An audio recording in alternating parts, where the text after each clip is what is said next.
जय माता रानी दोस्तों, आपके अपने चैनल धर्म साधना में आपका बहुत बहुत स्वागत है। माँ भगवती दुर्गा की कृपा सदैव आप और आपके समस्त परिवार पर बनी रहे। साल 2024 में अक्षय तृतीया मनाई जाएगी 10 मई को, जो कि शुक्रवार के दिन होगी।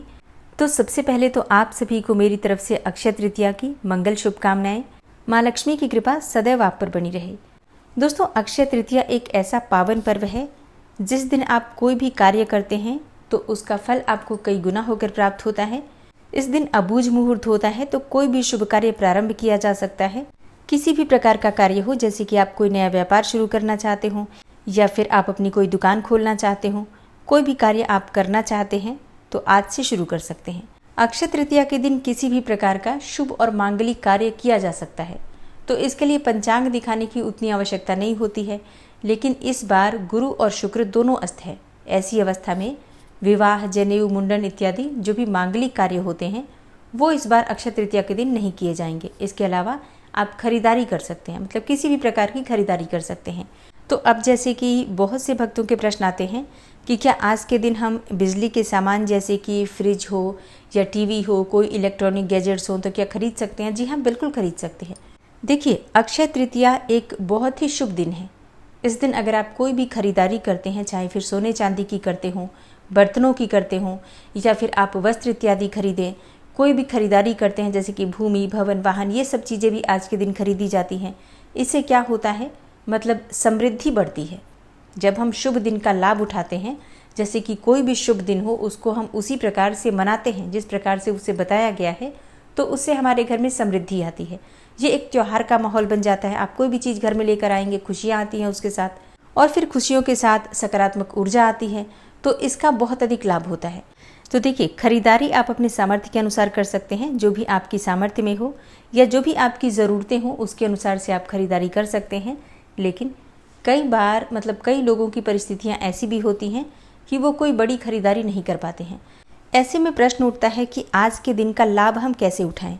देखिए, खरीदारी का मतलब ये नहीं होता है कि आप बहुत बड़ी कोई वस्तु खरीदें, जैसे कि आप सोने चांदी के आभूषण खरीदेंगे तभी खरीदारी माना जाता है।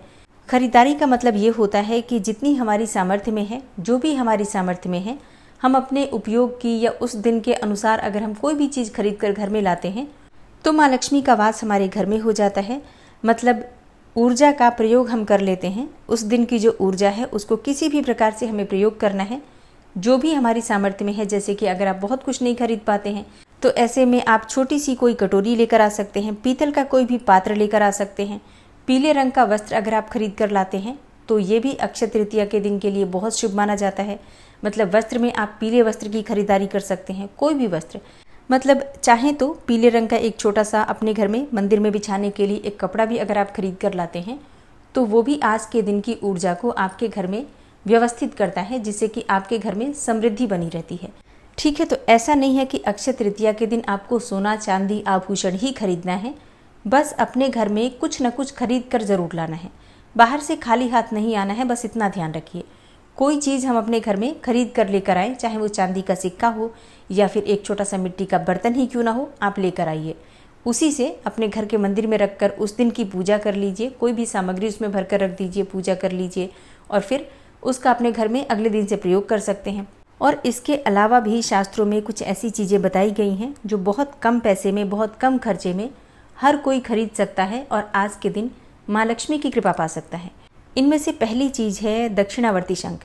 अगर आपके घर में दक्षिणावर्ती शंख नहीं है, खरीदना चाहते हैं, तो बिल्कुल आपको आज के दिन खरीदना चाहिए। अपने घर के मंदिर में रखकर विधि विधान से उसकी पूजा करनी चाहिए।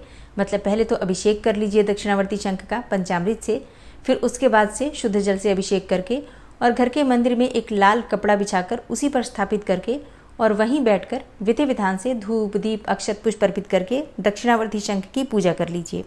पूजा करने के बाद आप चाहें तो इसे एक लाल कपड़े में बांधकर तिजोरी में रख सकते हैं या फिर मंदिर पर ही रहने दीजिए। रोज़ आप पूजा करते रहिए, इससे भी आपको लाभ मिलता है। हाँ, इतना ध्यान ज़रूर रखिए, शंख कभी खाली नहीं रखा जाता है। तो या तो उसमें जल भर कर रख दीजिए या फिर आप चाहें तो थोड़ा सा चावल भर कर रख सकते हैं, अक्षत, जिसे अखंडित चावल कहा जाता है। अगली चीज़ है श्री यंत्र। घर में श्री यंत्र ना हो तो आज के दिन श्री यंत्र खरीदना भी शुभ माना जाता है। जिस घर में श्री यंत्र होता है, अगर आप उसकी पूजा प्रतिदिन करते हैं तो विश्वास कीजिए आपके घर में थोड़े ही दिनों में माँ लक्ष्मी का वास हो जाता है। अक्षय तृतीया के दिन चांदी खरीदना बहुत शुभ माना जाता है, तो आज के दिन आप चाहें तो चांदी का एक सिक्का ले सकते हैं, या फिर पायल, बिछुए, इस प्रकार की चीज़ें अगर आपको खरीदनी हो तो अक्षय तृतीया के दिन खरीद सकते हैं। माता लक्ष्मी को अर्पित कर दीजिए, विधि विधान से पूजा कर लीजिए और उसके बाद अगले दिन से आप स्वयं इसका प्रयोग कर सकते हैं। अक्षय तृतीया के दिन साबुत हल्दी खरीदते हैं अगर आप, तो इससे आपके घर में अगर मांगलिक कार्य रुके हुए हैं तो प्रारंभ हो जाते हैं। मांगलिक कार्य प्रारंभ हो जाना या फिर घर में अगर किसी प्रकार की नकारात्मक ऊर्जा है तो वो भी दूर हो जाती है। घर में हमेशा शुभता बनी रहती है, आर्थिक तंगी समाप्त हो जाती है सिर्फ हल्दी खरीदने से। साबुत हल्दी आप 5 रुपये की, 10 रुपये की खरीद लीजिए, 1 या 2 गठान खरीद लीजिए, घर में माँ के पास रखकर पूजा कर लीजिए। बाद में इसे अपने घर में धन रखने के स्थान पर तिजोरी में रख दीजिए या फिर पर्स में, अलमारी में, लॉकर में रख सकते हैं। इसके साथ ही अगर आप चाहें तो थोड़ी सी चने की दाल खरीद सकते हैं। अच्छा, जो भी चीज़ें मैं आपको खरीदने को बोल रही हूँ, ज़रूरी नहीं आप दान करें इसे, लेकिन आप चाहें तो इनमें से कुछ चीज़ें दान भी कर सकते हैं। जैसे कि चने की दाल या फिर हल्दी आप चाहें तो अधिक मात्रा में खरीद सकते हैं, थोड़ा सा अपने घर में रख लीजिए, बाकी चीज़ें आप दान कर सकते हैं। जैसे कि अक्षय तृतीया के दिन दान तो हमें करना ही है, तो अपनी सामर्थ्य के अनुसार आप चाहें तो इनमें से ही कुछ चीज़ें दान भी कर सकते हैं। वैसे दान की वीडियो मैं अलग से बना दूंगी, आपको कौन कौन सी चीज़ें दान करनी है और कौन सी वस्तुएं दान नहीं करनी चाहिए, सारी चीज़ें आपको आने वाली वीडियो में मिलेंगी। अक्षय तृतीया के दिन पीतल या फिर तांबे के बर्तन खरीदना भी शुभ माना जाता है, मतलब स्टील के बर्तन ना खरीदें, पीतल, तांबा या फिर चांदी का बर्तन खरीदना शुभ माना जाता है। तो आप अपनी सुविधा के अनुसार जो भी आपकी सामर्थ्य में हो, छोटी से छोटी वस्तु भी खरीद सकते हैं। मूर्तियाँ खरीद सकते हैं, जैसे कि माता लक्ष्मी की मूर्ति बहुत से लोग बोलते हैं कि खरीदनी है तो क्या खरीद सकते हैं? हाँ, बिल्कुल खरीद सकते हैं। धातुओं की मूर्ति जैसे कि लक्ष्मी जी की पीतल की या फिर अष्टधातु की जो मूर्ति होती है, आज आप खरीद सकते हैं। या फिर किसी भी देवी देवता के विग्रह की स्थापना आज की जा सकती है, तो जो भी देवी देवता विग्रह के स्वरूप में आप लाना चाहते हैं अपने घर में, आज लेकर आइए। अक्षय तृतीया इतना शुभ दिन होता है कि इस दिन आपको प्राण प्रतिष्ठा के लिए अलग से प्रयास करने की ज़रूरत नहीं है। बस घर में लेकर आइए विग्रह और विधि विधान से उनकी पूजा कर लीजिए, जैसे कि पंचामृत से अभिषेक कर लीजिए, धूप दीप दिखाकर पूजा कर लीजिए और घर के मंदिर में विराजित कर दीजिए। बस इतने मात्र से ही देवता प्रतिष्ठित हो जाते हैं। अक्षय तृतीया इतना शुभ दिन है, तो आज अगर विग्रह की स्थापना करना है तो श्रेष्ठ दिन है आज का। एक चीज़ जो बहुत आवश्यक मानी जाती है आज के दिन खरीदना, वो होता है जौ। जौ का सत्तू भी आप ले सकते हैं, साबुत जौ भी आप ले सकते हैं। अच्छा, अब जैसे कई भक्त ऐसे भी होंगे जो शायद जौ ना जानते हो, तो कलश की स्थापना जब हम करते हैं तो जो जौ बोया जाता है, जो ज्वारे हम बोते हैं, जो मिट्टी के पात्र में ज्वारे बोए जाते हैं, वही जौ होता है। उसे घर में लेकर आइए और भगवान श्री हरि विष्णु को अर्पित कीजिए। माँ लक्ष्मी के सामने एक पात्र में करके रखिए और इसके बाद जब आपकी पूजा पूर्ण हो जाए तो उस जौ में से थोड़े से जौ निकाल कर आप मिट्टी के गमले में डाल दीजिए, मिट्टी में थोड़े से दबा दीजिए, उग जाएंगे वो। इसे सुख समृद्धि से जोड़कर देखा जाता है और बाकी जो बचा हुआ जौ है उसे दान कर दीजिए।